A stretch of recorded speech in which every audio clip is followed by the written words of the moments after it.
Hey everyone, and welcome. Today, we're going to dive into a skill that can literally open up a whole new world for you, mastering that first conversation in English with someone you've never met before. I know, it can feel super daunting, but trust me, with a few simple tools, you're going to feel way more ready and confident. Let's get right into it.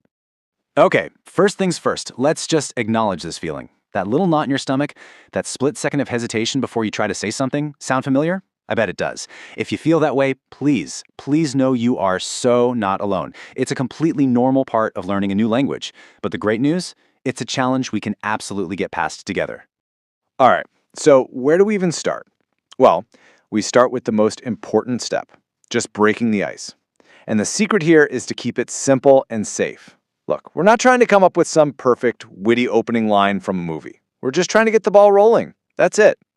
You know, the best tools for starting a conversation are actually all around you. You just have to think about your situation. Are you in a cafe? Ask about the coffee. In a park? Just mention the nice weather. Waiting for a bus? A simple, practical question is perfect. The big thing to remember is that these openers are super low pressure and they make sense in the moment you're both sharing.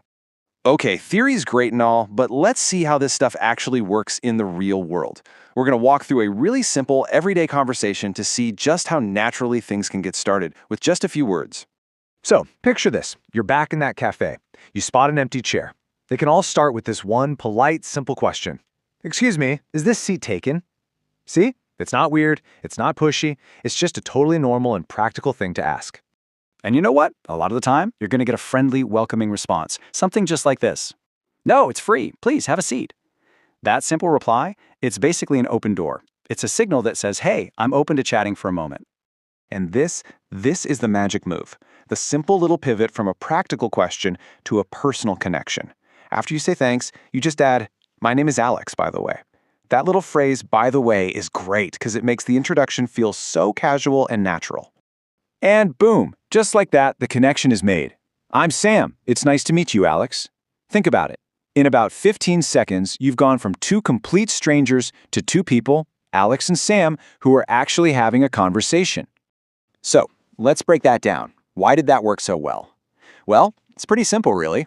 It started with a polite question, used a really clear introduction, had a friendly tone, and this is the most important part. It put zero pressure on the other person. They could have just said no and looked away, and that would have been totally fine. That feeling of safety is what makes people more open to talking. Okay, so you've said hello. Now what? How do we stop the conversation from just dying? You know that dreaded awkward silence I'm talking about? Well, the answer is a simple but really powerful little trick I like to call the listen, ask, share method. Think of this three-step cycle as the engine that keeps a good conversation running.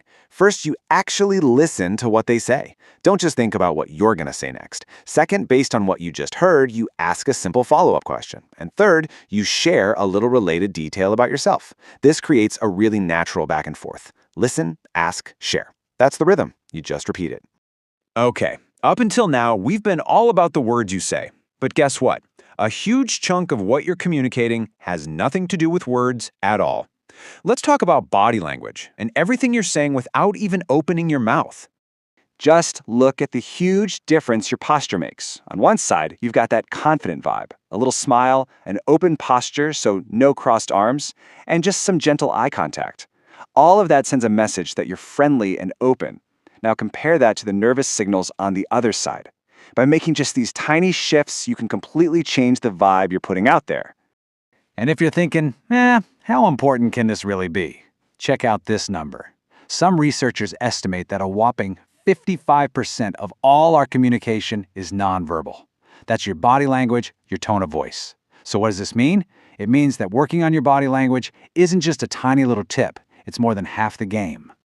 Every great conversation needs a great ending, right? Knowing how to wrap things up politely is just as important as knowing how to start. A good, graceful exit leaves the other person with a positive feeling and makes them glad they talked to you.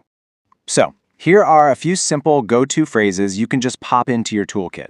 A warm statement like, well, it was really nice talking to you, is a perfect signal that you're about to leave. If you feel like you need a reason, I have to get going now is perfectly clear and polite.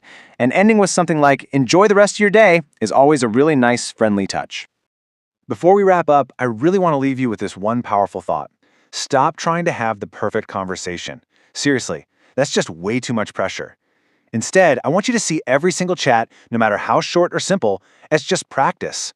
Each one makes you a little bit better and a little more confident for the next one. You know, this famous quote really just nails it. Your journey to becoming a confident English speaker is made up of all these single little steps. That first hello, that simple question about the coffee. That is your first step. And honestly, it's the most important one you can take. Look, your next chance to practice is right around the corner. It could even be today.